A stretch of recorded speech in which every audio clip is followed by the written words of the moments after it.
தமிழ்நாடு நான் கேட்க வேண்டிய அவசியம் இல்லை, சுப்ரீம் கோர்ட் சொல்லல அப்படின்றத ஒரு அமைச்சர் சொல்றது எப்படி பார்க்கணும்? இல்லை, இதுதான் நாம் சொல்றது. அவர்கள் தொடர்ந்து தமிழ்நாட்டுக்கும் தமிழ்நாட்டு மக்களுக்கும் அவர்கள் எதிராக செயல்படுகிறார்கள். தமிழ்நாட்டை அவர்கள் ஒரு வஞ்சனை போக்கோடு அவர்கள் செயல்படுகிறது. இதுதான் ஒற்றை உதாரணம். ஏற்கனவே உச்சநீதிமன்றம் இருக்கின்றது. உச்சநீதிமன்றத்தின் தீர்ப்பின் அடிப்படையில் தான் நம்ம சொல்கிறோம். நீங்கள் மேலே அணை கட்டினா கீழே இருக்கிற மாநிலங்களில் கேட்கணும் அப்படிங்கிறது தான் அதனுடைய தீர்ப்பு.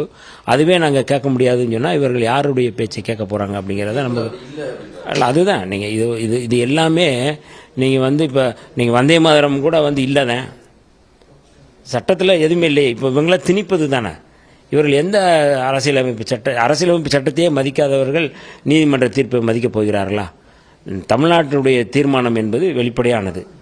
மாண்புமிகு முதல்வர் ஜோசப் விஜய் அவர்கள் சட்டப்பேரவையில் மேகதாது அணை தொடர்பான அந்த தீர்மானம் இயற்றப்பட்ட போது திமுக, அதிமுக, விடுதலை சிறுத்தைகள், பாமக எல்லோரும் சேர்ந்து அந்த தீர்மானத்தை நம்ம ஆதரிச்சிருக்கோம். அதுதான் தமிழ்நாடு அரசுடைய நிலைப்பாடு. இதெல்லாம் தெளிவாக இருக்குது. அதனால் மேகதாது அணை தொடர்பாக என்ன